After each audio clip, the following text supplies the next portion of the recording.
We are live for the MMA Junkie preview show of UFC on ABC 9 from Abu Dhabi. Goes down Saturday afternoon here in North America. But joining us all the way from Abu Dhabi is the great Farah Hannoun, who's been killing it all week with the on-site coverage there for Junkie. Farah, how are we doing? I'm doing good, thank you. How about you? I'm pretty good. Just ready. It's all in the books, right? The haze in the barn, as John Yeah. Anik would say. I think you just got back not that long ago from ceremonial weigh-ins, saw the face-offs. Everyone made weight in the wee hours of the morning, so little to no drama. This is what we want, or maybe not. I don't know. Yeah, no. We never want drama in the early weigh-ins. We want the fights to stay intact, especially after losing Mofsar and Aaron Pico, which was a bit a big blow. Yeah, it's still the card's pretty decent, but still, that was a very intriguing matchup. So yeah, definitely didn't want any drama doing. Yeah, it's a very good card. Obviously, we're here to talk about it over the next bit, but yeah, that would have put it over the top as probably one of the better fight nights they've ever done. But this is still very good. First, I'm curious though, Farah, because I was looking back through all the Abu Dhabi fight cards, and I think this is the first one, minus like some of those COVID Fight Island cards, that does not have Islam Makhachev, either Habib or Umar Nurmagomedov or Hamzat Chimaev on it. So like you're kind of dealing with a bit of a different crew here. Do you notice a difference in just like the attention, all that type of stuff? Because those guys are cornerstones of that market. Still important people, lots of big names, Shara Bullet, Piotr Jan, all that stuff. But those have been the cast of characters for Abu Dhabi, and none of them are present here. Yeah, definitely. I do notice a little bit because it isn't maybe as loud and crowded at the open workouts and the festivities during the week and stuff. So yeah, because Team Habib, just anybody who competes from there will the whole army comes out and people know that Habib's going to be around. Like we even saw it in the open workout. I can't remember which one you and I were at where Habib didn't really want to be around because he understands that if he comes out in the weigh-ins, if he comes out to these things, that everybody's going to swarm him and stuff. So yeah, it does feel a little bit different that nobody from Team Habib, yes, Said Nurmagomedov is not his cousin, and Bryce seems to insist that he is. But yeah, like it's a little bit different in that regard, but still a lot of good fighters. Robert Whitaker got a pretty nice pop from the crowd. He's fought here quite a number of times, so obviously the fans know him here. Shar is still pretty popular here, but yeah, I guess a bit of a different feel when anyone from Team Habib is here. I mean, they Islam's here, but I don't know if he'll be there at fight night. Yeah, it's always just interesting, but you got to turn over the market at some point, right? And try to get some of these younger people some traction, and that's what these fight nights are for, right? You don't Yeah. get this many of those opportunities, but it was just one pay-per-view a year. So we shall see how this goes, and everyone has their chance to get their shine, right? I guess let's start on those prelims a little bit, since you mentioned Bryce Mitchell there and Said Nurmagomedov. That's like there are some good prelims up and down here, but I feel like that's kind of the one we're all intrigued. I know you did that great interview with Bryce pre-fight week. Can check that out on Junkie if you haven't already. And then he had a couple viral moments at media day, but he made weight. I thought he looked pretty solid. I guess, Yeah. media stuff aside, just first starting with Bryce, the bantamweight, what did you think he looked like today compared to, previously?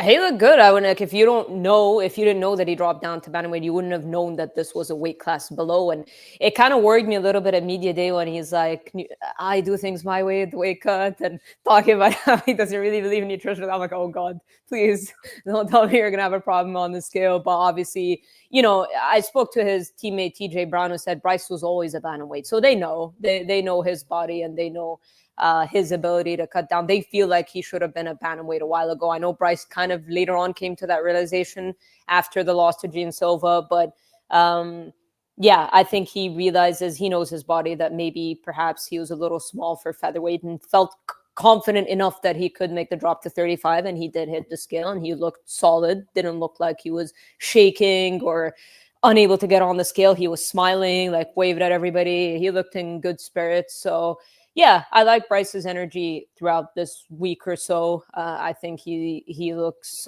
happy, looking to start a new chapter in his career, and this is a really big moment tomorrow. Yeah, what do you think they're trying to do with this matchmaking here? Like, do you think they're trying to give Bryce a fresh start, like in an advantageous position? Do you think there's still some ill will about all the negative headlines that he brought them? They had to deal with, obviously, some people felt the John Silva matchup was, punishment angle, and it somewhat proved to be in that sense, sent him bouncing from the weight class. But what are they trying to do here? Are they trying to set him up for a positive direction, or maybe get him beat badly here again? And maybe that's the end of the Bryce Mitchell story, or close to it, in the UFC. It's tough to tell because Saeed is a good fighter.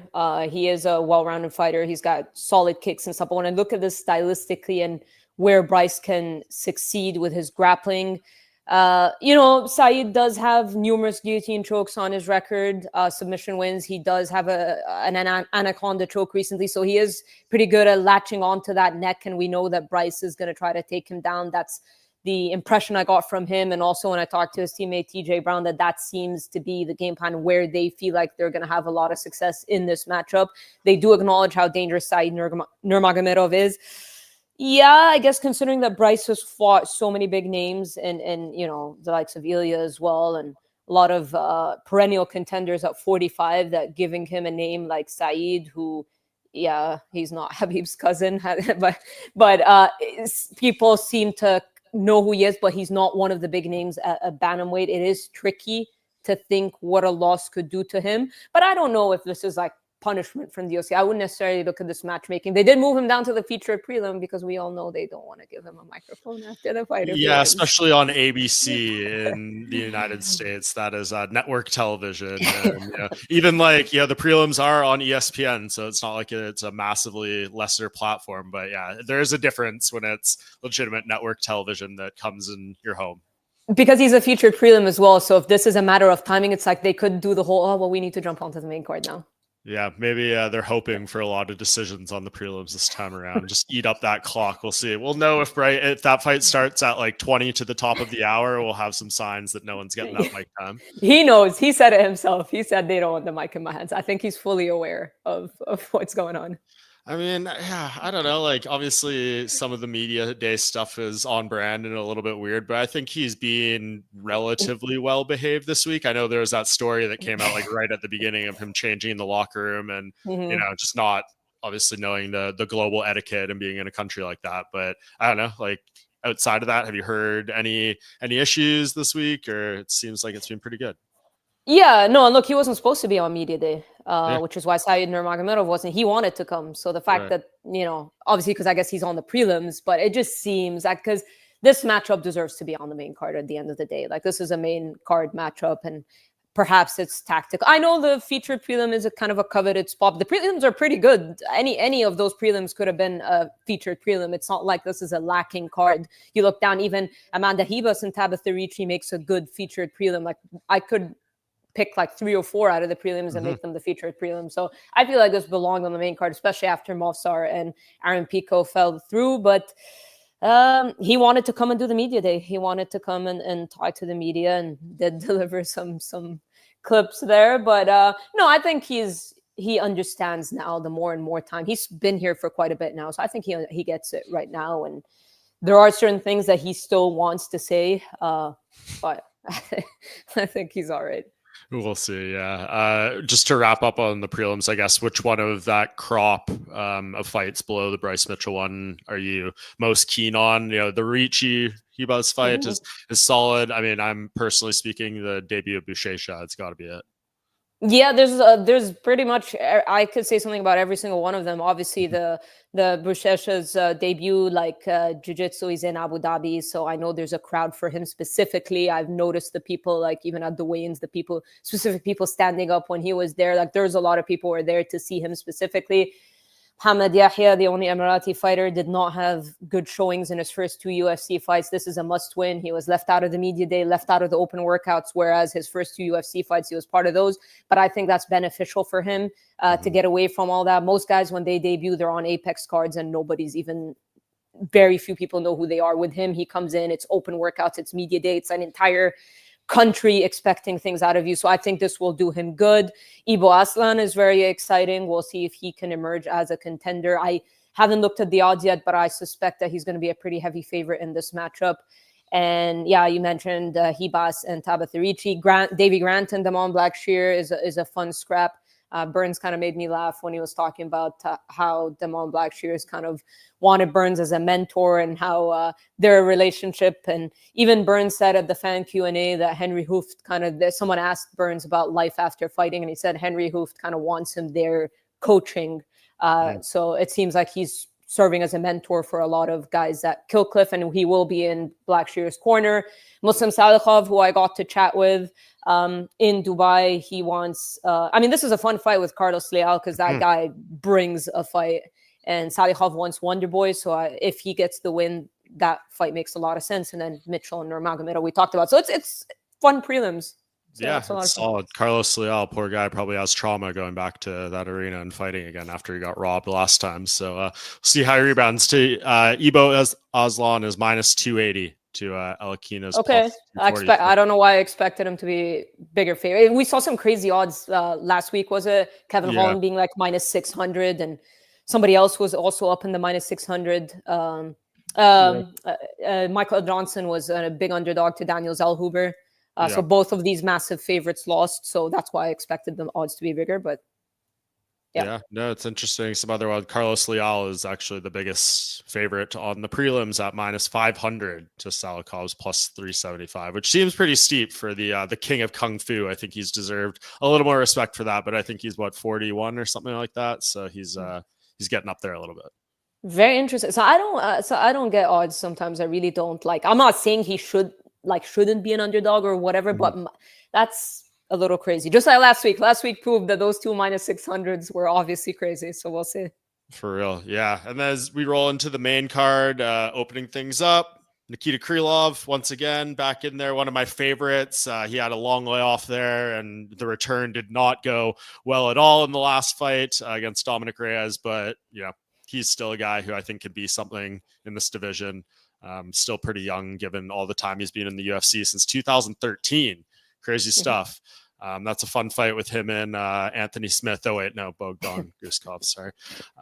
That's a fun one to open the main card. And again, light heavyweight, just do something and you'll get somewhere. For real. Yeah, they really need someone to make noise. And Guskov, if he can get another finish, that's going to propel him to probably one other big win, and he could be in title contention right away. That's how shallow the division is. Exactly. Anything to say about Asu Amabayev versus Jose Ochoa, or not really? They were both a media day, which it seems like the lineup change took me by surprise. Although you pointed out that was already mentioned earlier. I don't know why, because I just didn't think it was a couple days. I remember seeing somewhere that Bryce Mitchell was on the main card at some point. So yeah, I was taken back when they came into media day, but good for them getting the flyweight spotlight. Amabayev, I'm assuming, is going to be a pretty sizable favorite, but Jose is pretty confident. He's looking at it as a striker versus grappler matchup, and he thinks that Amabayev's striking is sloppy, and then he can get him out of there. So I like his energy. I like his confidence. He trains at Shooter Box, so he's going to bring a barrage, and it's a matter of if he cannot get overzealous and get taken down by Amabayev. But this seems like a pretty standard striker versus grappler, and I think both of them were happy to acknowledge that it was a striker versus grappler. Because sometimes when I throw that, I guess it could be looked at as a basic question. A lot of fighters go, no, this is going to be a mixed martial arts fight. But I think both of them seem to acknowledge that, this is pretty much, striker versus grappler. Yeah, and actually odds quite close on that. I see Almabayev anywhere from a minus 115 to a minus 130, and Ochoa's plus 100. I even see it as a pick'em on one of these lines. So. Interesting. I'm telling you, I don't. Odds. Flyweights, they get scrambly. You never know. It'll probably go 3 rounds, and you have a moment or two, and that's the fight for you. You close 2 rounds. So I do think Almabayev should be bigger than that, but hey, maybe there's something some people out there like about Jose Ochoa. So we shall see. And then that leads us into the featured bout on the main card, the return of Shara Bullet against my favorite Canadian fighter, Marc-Andre Barriault. I think I've definitely watched every one of his UFC fights. I think I've been at pretty much all of them. I feel like you're covering this one on my behalf, Farah. We can't not be on site for a Barriault fight. And I'm curious, though, in all seriousness, it felt like the Shara Bullet bubble kind of popped a little bit after the loss. I don't know. For me, seeing just social numbers and things like that doesn't feel the same as the previous UFC fights. Like when you were sending me the open workout clips and stuff, I'm like, yeah, like I got to watch the Char Bullet one. He's going to do a bunch of cool shit. And he And I didn't. didn't even cut a clip from it. So like, I don't know, Yeah. maybe that's him just toning it down, but it feels like all the interest around him is kind of definitely settled off a little bit after he lost to MVP.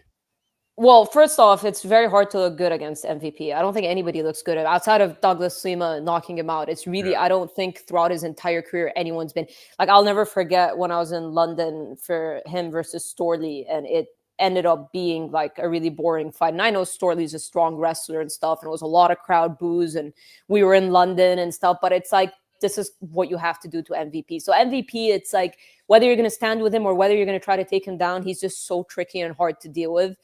Turns of Shara, I guess, because first career loss. But look, it takes one performance. And I'll say this respectfully, and even Marc-Andre Barriault kind of acknowledged it at Media Day. He said he was taken aback by the matchmaking because he got this fight off for 4 days after that brutal knockout of Bruno Silva. He signed a new contract. So he essentially saved his job there at 315 where you were there. And 4 days later, it's like, oh, you're fighting Shara. And I think he was kind of taken back by it. Like, why would they give me this tough matchup? And then he said later on he learned to embrace the opportunity and what could come out of it because a win. And that's the right way to look at it. But I understand where he's coming from because it almost seems like this is a tailor-made matchup. And I'd like you to tell me what the odds are. I don't know if they're even geo-blocked here from you or what, but I'd like to know what the odds are. But I'm assuming I've been wrong so far in every assumption I've made, but I'm assuming that Shara is going to be a pretty heavy favorite. No, he is the biggest favorite on the entire card. I see him anywhere from minus 600 to minus 800.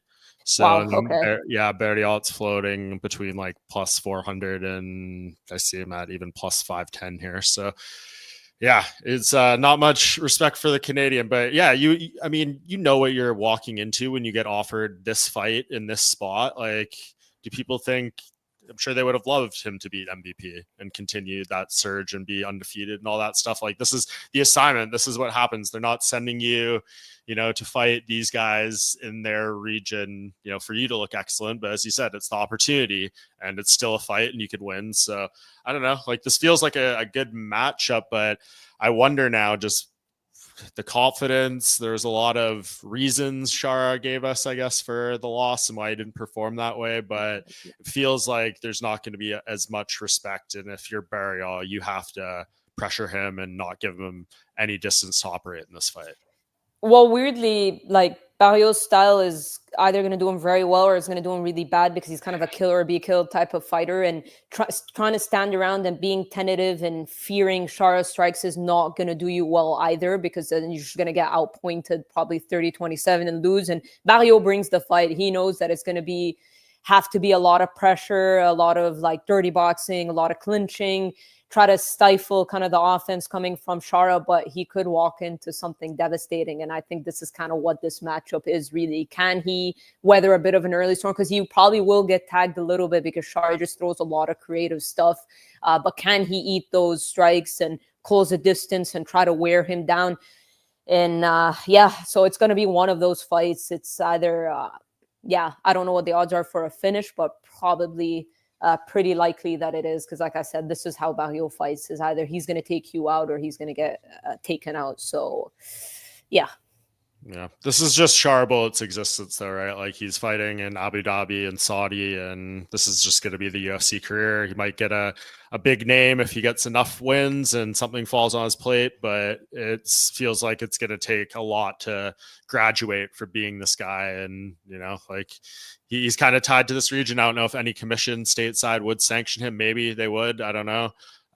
But it's tricky in terms of trying to navigate this guy's career. And if he starts losing a few, you wonder where his usefulness comes in as much.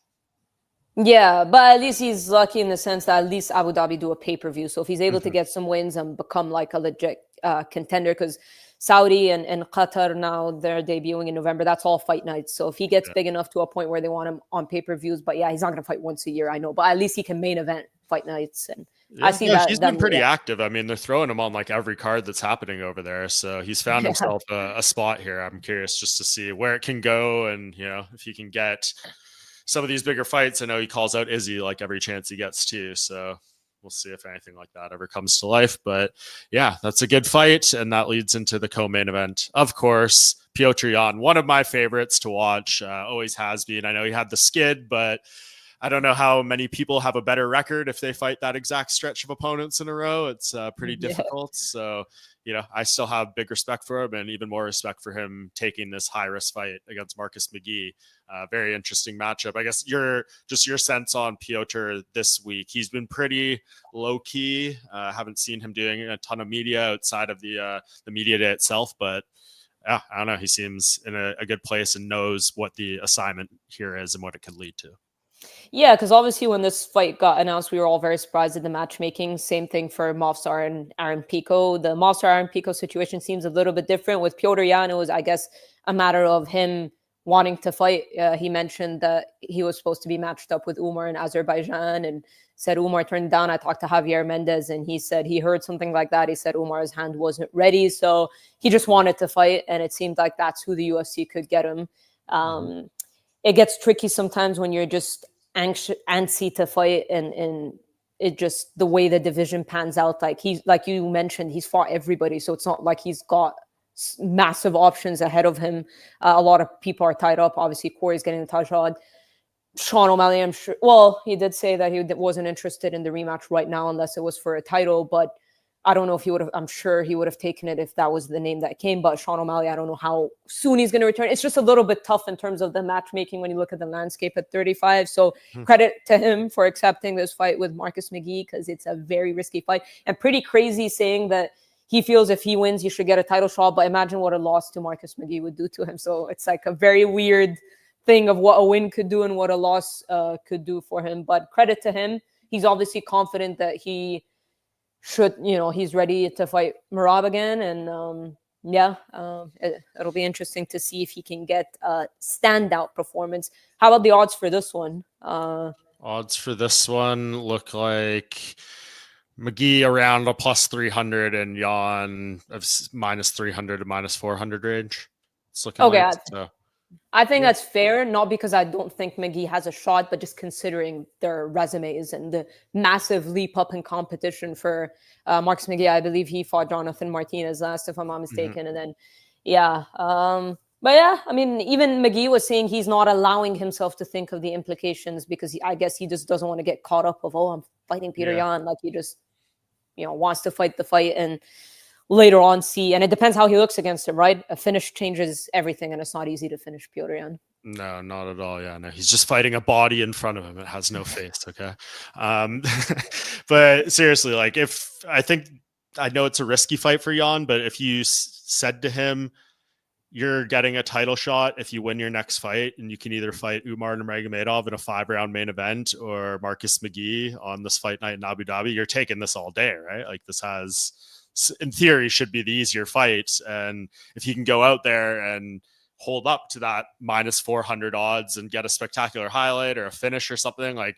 that puts you right there. And you can use that as promotional fodder to get into the title shot, as opposed to, you fight Umar and win a super tight split decision where there's maybe not a ton of big moments. Like, yeah, it's a better win for your resume, but is it as promotable to come off for the UFC? So I think more fighters should be looking at stuff like this and fighting maybe down, even if it's not the perfect opponent. Just competing, being active out there and getting the wins does so much for you and can put you in the same spot as fighting a guy who's a way tougher fight, who's ranked way higher. So I like this quite a bit, actually.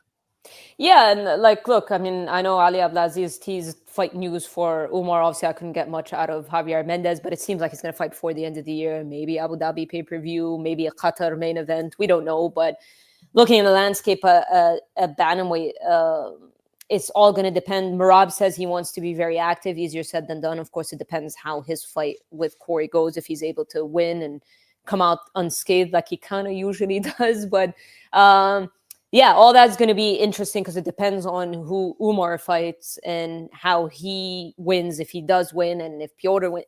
I think it's going to be a race between the two of them, but it's good for Yan that he's getting this fight in. Because look, I realized that the UFC is a lot to do with timelines now. It's like this champion wants to fight on this card. Even Whitaker, admitted at media day, he's like, he stopped really caring who he's going to fight. He just tells the UFC, I want to fight in whatever, June, July. All right, this guy's available, I'll take him. So a lot of the matchmaking has been like that, which is what happened to Jan. So it's all about, are you ready? Who's ready to step up? So it's good for Jan that if he gets the win over McGee, that he gets that out of the way a lot earlier than whenever Umar returns, because I think it's kind of between them right now.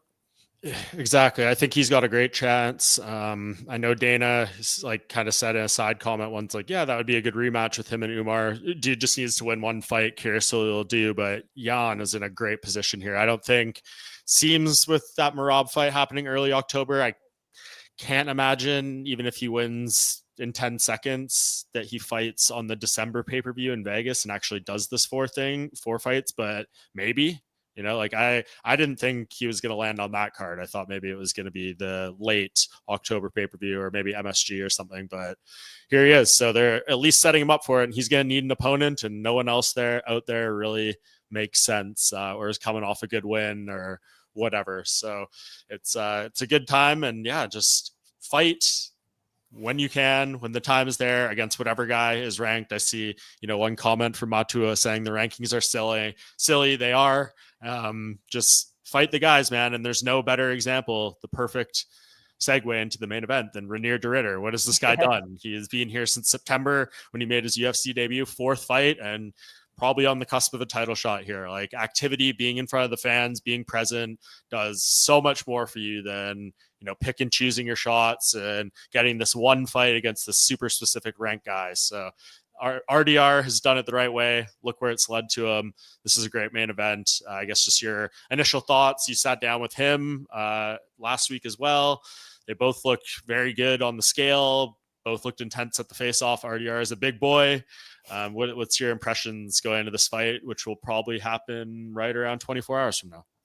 Yeah, it's crazy that July 27 of last year, he was at UAE Warriors competing, ended up signing with the UFC. He had the issues with one championship, trying to get out of their contract, and look at him now. It's like full circle, less than a year. It's literally a year that if he can get past Robert Whittaker, that his life will have completely changed. And yeah, this is a guy who's just remained active and taken every opportunity, and it's paid off for him.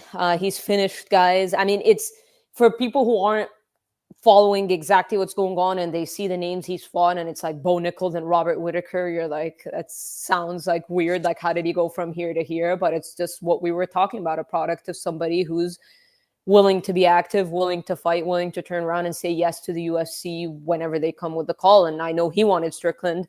Whittaker wanted Strickland. Obviously, Strickland's suspended now. But in general, Strickland is not a guy that you're, suspension aside, that's just going to be like, yeah, let's do it on any location. Yeah, at Abu Dhabi. Let's get Strickland and Bryce Mitchell on the same card. But yeah, like, it's sometimes you don't want to waste your energy with certain guys that are, even Adesanya was, trying to get the Strickland fight. And sometimes you don't want to waste your energy with guys that are just not going to be willing to say yes right away. And luckily for Rob, de Ridder was like, yeah, right away. And we have a main event, and it's a great fight. I mean, he's confident. This is one of those like heart and mind type of predictions, because last week for me it was heart Dustin Poirier, mind Max Holloway, but I went with my heart.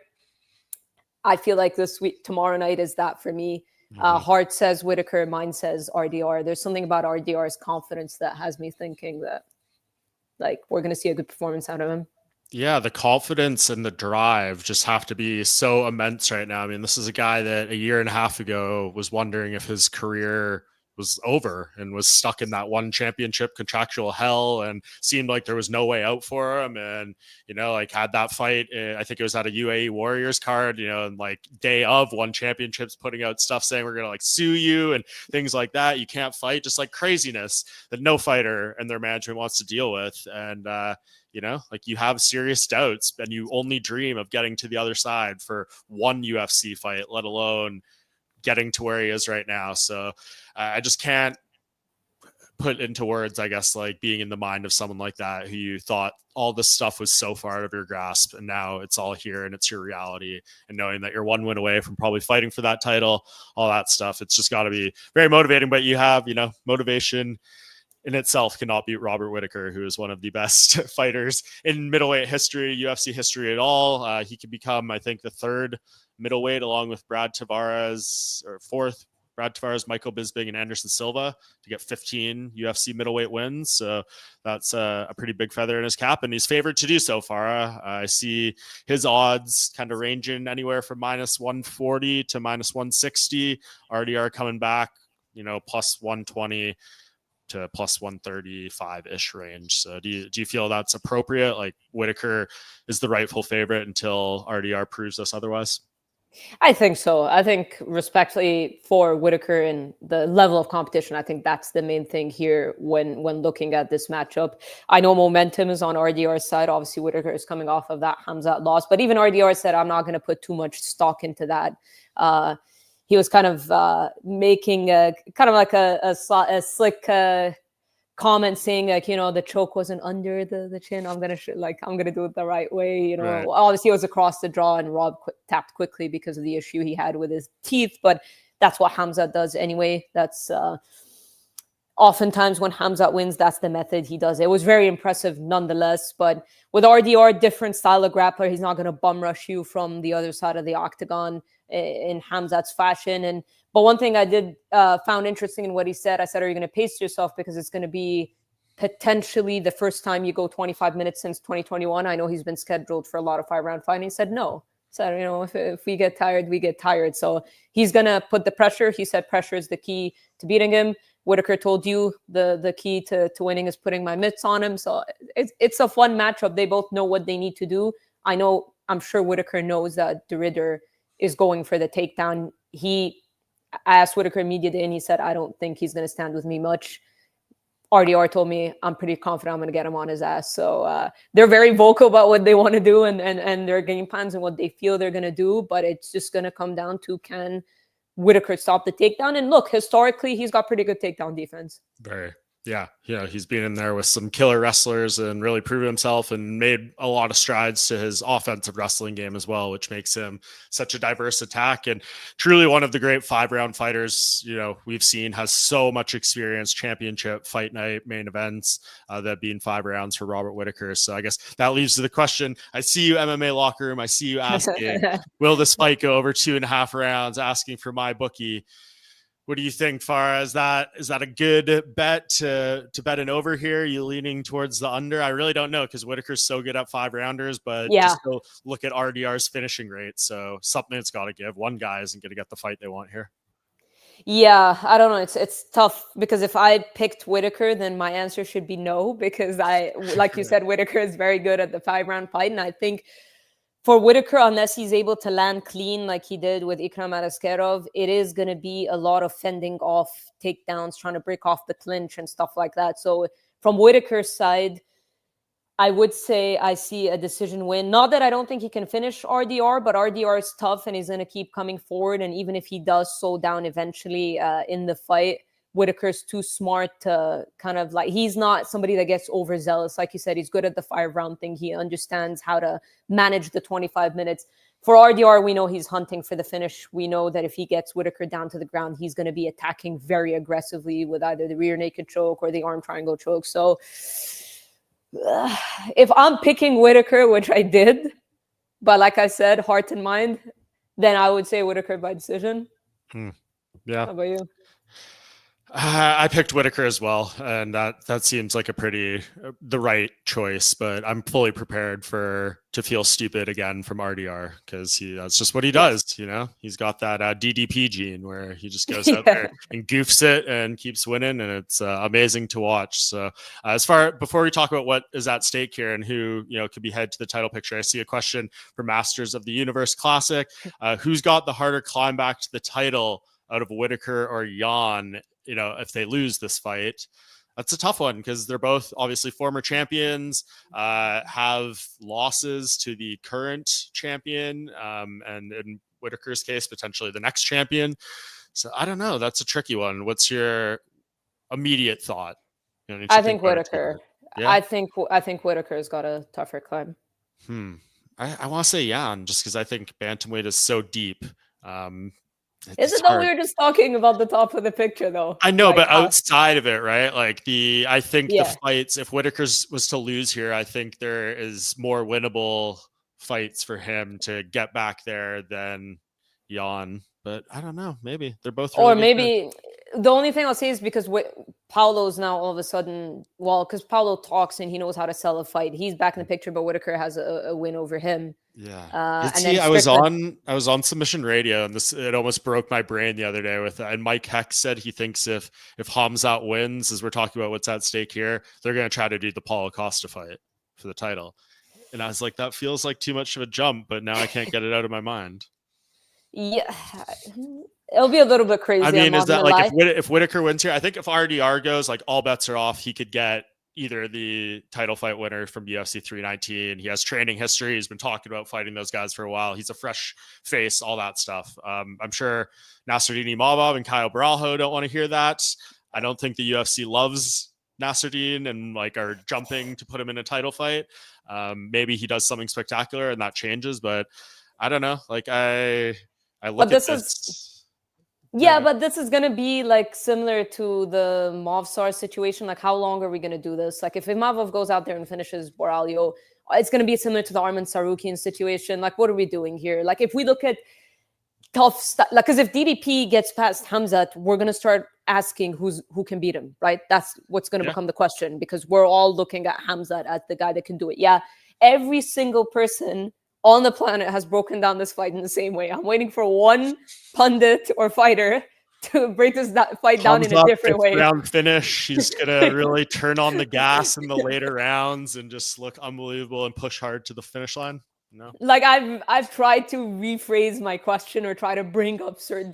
It's the same freaking breakdown. So I'd love to see something different, just because I've never heard like the exact same answer. It's like copy pasted. This is like asking Chat GPT at this point, but right. But yeah, I think if Imavov could go out there and finish Boralho, when you look at Imavov's skill set, his striking, his grappling, like, that's a guy I'd be interested to see. Like, this is what happens when we see dominant champions like Ilya Topuria. When we look at the lay of the land at 55, who's the guy that has the skill set? What's the question mark with Ilya is we've never seen him defensive grapple too much. Mm-hmm. Arman Sarukian can do that to him. So it's like, what I want to see those guys in there, testing those guys. So yeah, I mean, I get Paulo knows how to sell a fight, but I need to see a little bit more from him. It's a good win. It was a good win over Roman Kopylov, but I need to see more. If Hamzat loses, book that fight right away. Yeah.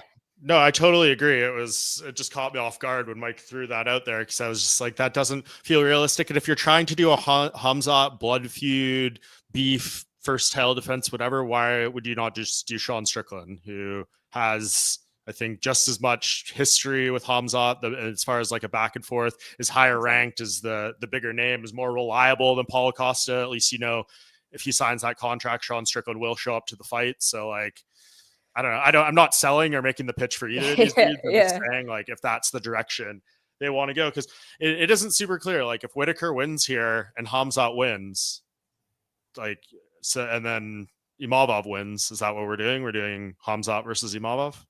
Like, I mean, it's a great fight. I know you love the fighting, Farah, but like, can you see the UFC doing that? I cannot see them doing that fight. Yeah, but then, like, were we straight away, like, are we seriously going to sit in a situation where we've got Imavov, we've got Sarukian, we've got Evloev? Like, what are we doing here? Like, these are the guys that we believe could be the threats to these. We had that for years, Farah. They're just the next wave of Bilal and Marab, and like, those guys eventually became champion. They did, and do you think the UFC was thrilled when those nights happened? I think they're happy with Marab. I think Marab has turned out better than they could have dreamed or imagined. We don't need to go into Bilal. I think that the feelings generally are pretty clear. It's going to be, we'll find out via what fight he gets next and if he wins and what happens after that. But yeah, this is being consistent. I'm just curious, because Hamzat, if he wins, if he destroys Dricus, and maybe the move there is the immediate rematch, right? Just Dricus has had a nice reign. Depends how the fight goes, but if he goes out there and, takes him down and chokes him out in 3 minutes, like, I'm very curious what the UFC tries to do with Hamzat, and hopefully we don't have to wait like a year to find out, and he's able to turn it around pretty quick. Yeah, DDP ain't getting past Hamza. I feel you, bro.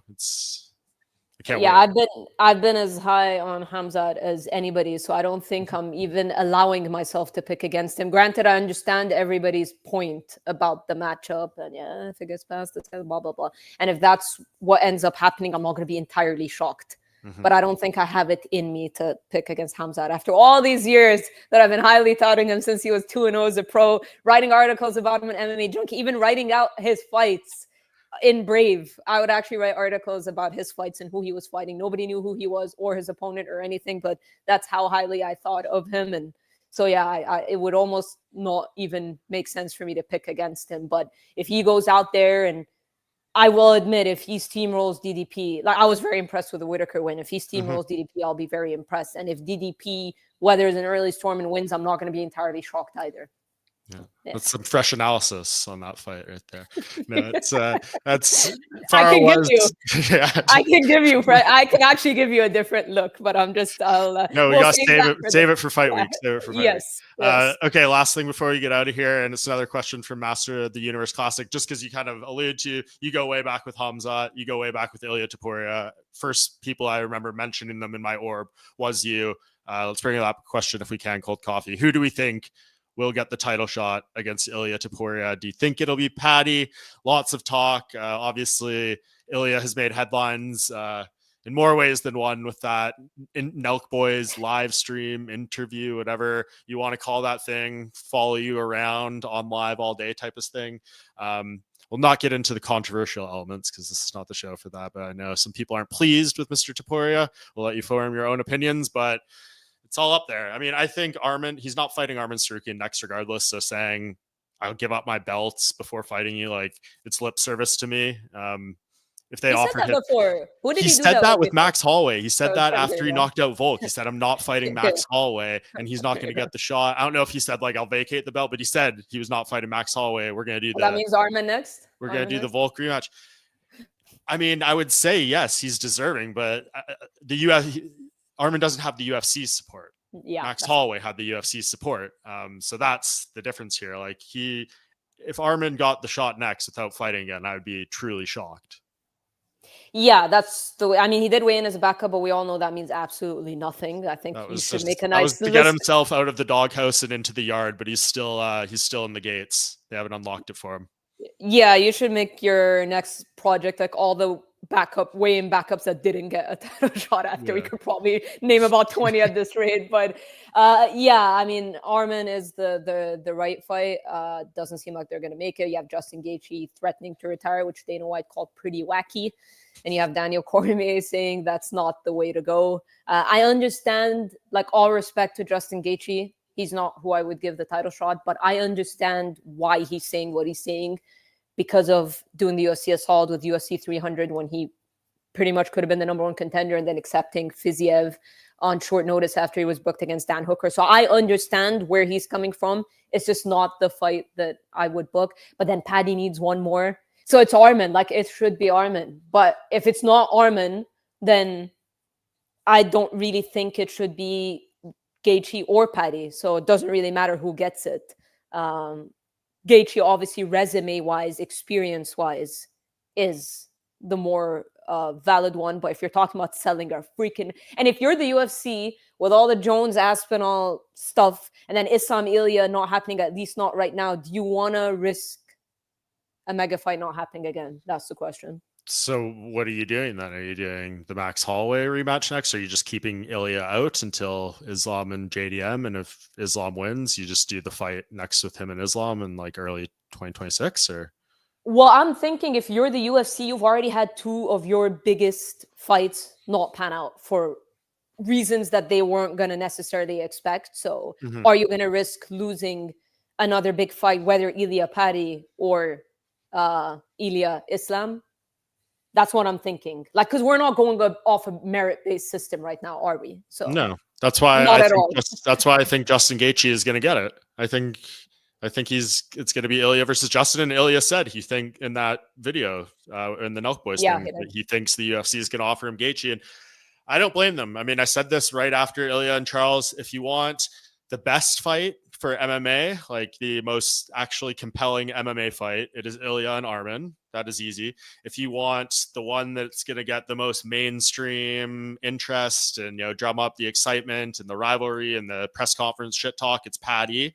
But if you want to get Ilya Topuria, I think the most likely spectacular victory against another legend of the sport who might not be here in position for another title shot again and want to make him look the brightest and continue building this Ilya Topuria highlight reel and hype, it's Justin Gaethje. And that's no disrespect to Justin, but like when those two go in there, and it's going to be an amazing fight to watch, even if it goes for 45 seconds. So like, I just think they see Justin as a useful asset right now. And obviously he thinks he can win and he's not coming in there to be Ilya's fodder and stuff. But, right now, if we look at Ilya's resume in 5-10 years and we see that streak that he's on right now, and then you put Justin Gaethje next, like that's going to be extremely impressive. We're not going to talk about Justin Gaethje was 36 and, 2 fights removed from one of the worst KOs in UFC history, all that stuff. So I don't know. I just feel like they see the opportunity. You can capitalize on it, do that for the December pay-per-view. And then, if Islam wins the month before, then there you go.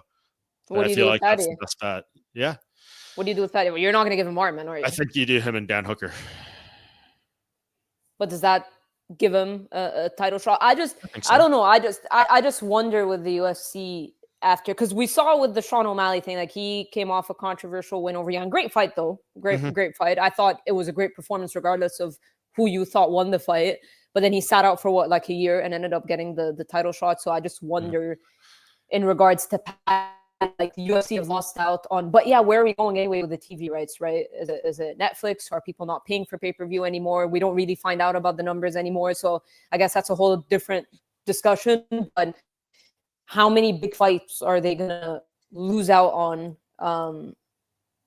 Ilya and Paddy's there, they can do it, and that's not me saying that that Paddy should get it. That's not my pecking order. Would be Arman, then Justin, then Paddy. I know Max Holloway's there, but I don't know my appetite for an immediate rematch right now, or not immediate, but like I think the way this matchmaking goes, and Arman is going to be the odd man out. I think it'll be Ilya and Justin, Charles and Max for the BMF. You do Hooker and Paddy, and then that leaves Arman to.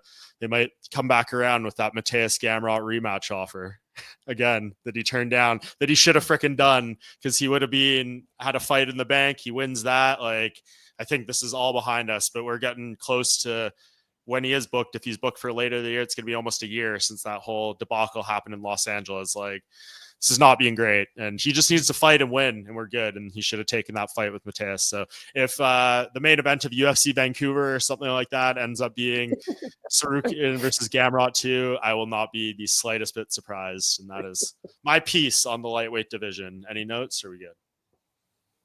Yeah, no. I think it's going to be interesting to see how it pans out, but.